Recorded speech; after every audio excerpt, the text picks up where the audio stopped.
Awaken to play.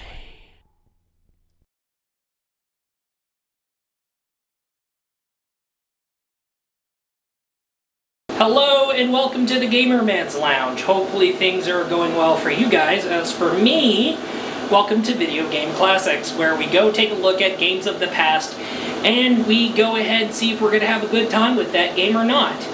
And of course, I think most of the time we've been having a good time with the retro games that we've been exploring through Video Game Classics. Oh yeah, Castlevania 3D, another Castlevania 3D title. So here you go. Now, Konami decided, okay, we already got the hang of Castlevania 3D with Lament of Innocence, so they made a continuation, Castlevania Curse of Darkness. And, of course, they did a whole lot when it came to Curse of Darkness, and, yeah, this was interesting. So, Castlevania Curse of Darkness. In Castlevania Curse of Darkness, we have Dracula, who is defeated. Oh, wait, he was defeated? But wait. What's going on in Curse of Darkness? Oh, he cursed everyone upon his defeat. That's what happened. Okay, so somebody has to find some way to lift a curse. Oh, wait, hold on. That's not the big focus. Oh, okay. So the story really follows two Devil Forge Masters who worked with Dracula. One of the Devil Forge Masters decided, okay, you took things too far. That's it. Fuck Dracula. I'm out. And then the others stayed with Dracula until Dracula got his ass whooped, and then we fast forward to now, where the two Devil Forge Masters are now fighting with each other. And what started this fight? Okay, so we have Hector, who's pissed off and wants revenge. Okay, now we know the other guy started it. So, we have Isaac. Ah, that's the guy who started it. So, what happened here is that Isaac decided to be responsible for his beloved's death. And now Hector is pissed off, he wants revenge, but Isaac is saying no, and saying how Hector should reclaim his powers as a Devil Forge Master, and then we can fight on equal footing, and that would be cool beans. Now we can fight each other. What? Bro wants a challenge. So here we go. We step into the shoes of Hector in his quest for vengeance to regain his Devil Forge Master powers, and then basically square up with Isaac and finally gain victory and avenge his beloved. You know, going forward, I notice a lot of people been jumping to that point, but to be honest with you here, in the case of Dracula, or in the case of somebody associated with Dracula, maybe not go and fuck with someone's girl. I know you want to get this person to come to you and fight you, but you're going to make it worse, okay? But as you really go further into the quest, you have two people who start to show up and give information, but one of them is giving conflicting details that would especially warn Hector. And now it's not just a quest for vengeance, but it seems to be the game of who to trust alongside, and something more. Oh, and by the way, Trevor Belmont is around, and there's going to be a misunderstanding between that Belmont and Hector, so get ready for the complications. And now we got Belmont on his quest. That's something we need to worry about. Now, we got two guys with the he said, and now there's two Devil Forge Masters are basically fighting with each other, and you're going to be playing as Hector, by the way, and you're going to help him deliver the ass whooping to Isaac. Hector won't be using a whip, but he can use swords, axes, knuckle-based weapons, spears. Oh, and also he can craft weapons and armor, so you don't have to go search around. You can just craft the most powerful weapon or the most powerful armor. Not just that. He is a Devil Forge Master. And because of this, Hector can get allies to summon to help him on his situation. Summon allies can fight alongside or support him depending on who is on the field. Now, Julia will start showing up a bit later into the story, and she will open her shop and help out Hector with his summoned allies alongside running her shop. But hold on, okay? You collect evolution crystals depending on the weapon that you wield, and however the summoned allies of Hector evolve into depends on the enough amount of evolution crystals collected in order for that summoned ally to evolve into. So in a nutshell, you can summon allies and you can evolve your summoned allies. Oh, and summon allies can basically drop off eggs, which you can hatch over at Julia's shop.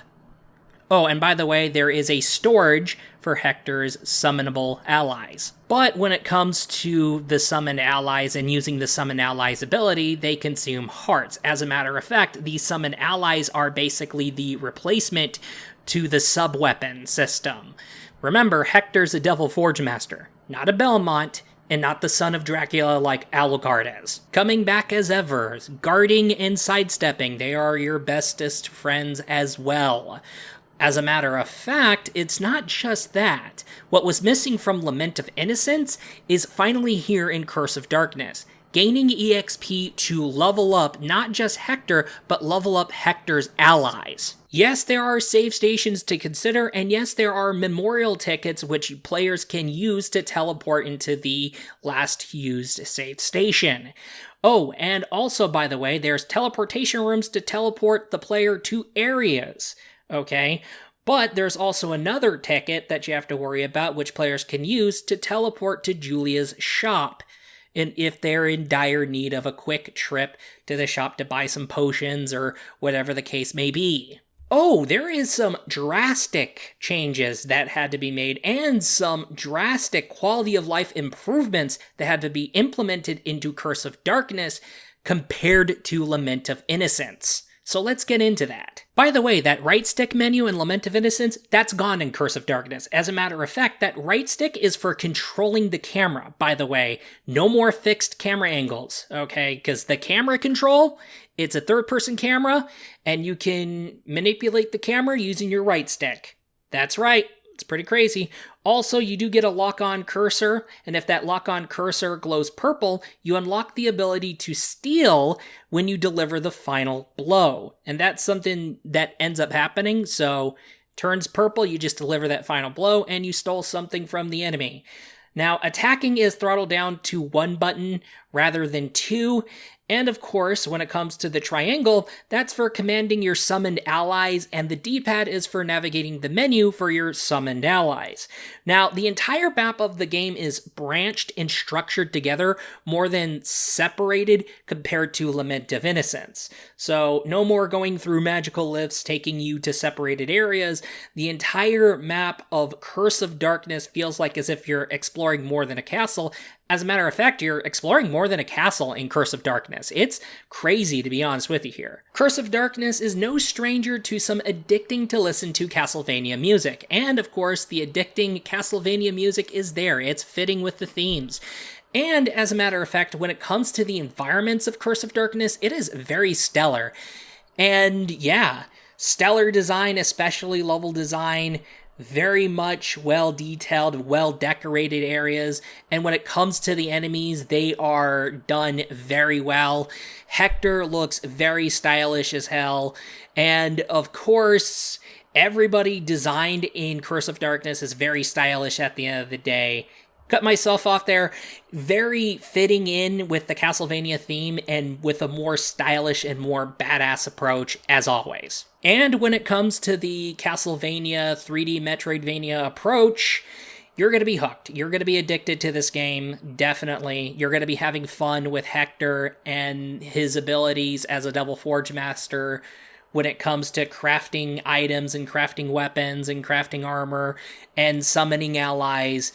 Hector is very crazy, and to be honest with you here, I think we need more Castlevania games with Hector. Oh, right, gotta figure out the complications going on with that franchise. I am barely finding a hard time finding something to complain about. Now, when it comes to attack speeds, that's probably because of something. It's the weapon that Hector is carrying, so if you're carrying a great sword, you have to keep in mind that you're carrying a great sword.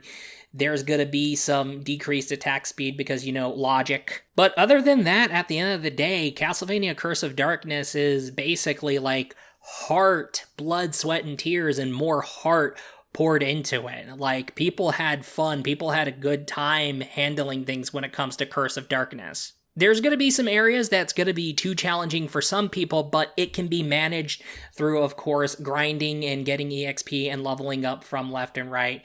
And then, of course, getting the right weapons, getting the right armor, getting the hang of Hector's ability to summon and have allies in the battlefield. So you got some great gameplay that will definitely get you hooked at the end of the day. In a gameplay aspect, it is hugely overhauled compared to Lament of Innocence.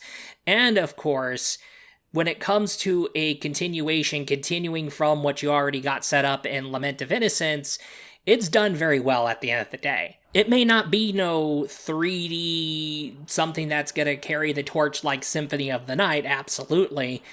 Well, neither was Lament of Innocence, but it did some damn well impressive things at the end of the day, and it is a damn well impressive thing. And when it comes to Curse of Darkness, it really makes you want to go for, hey, I want more 3D Metroidvanias.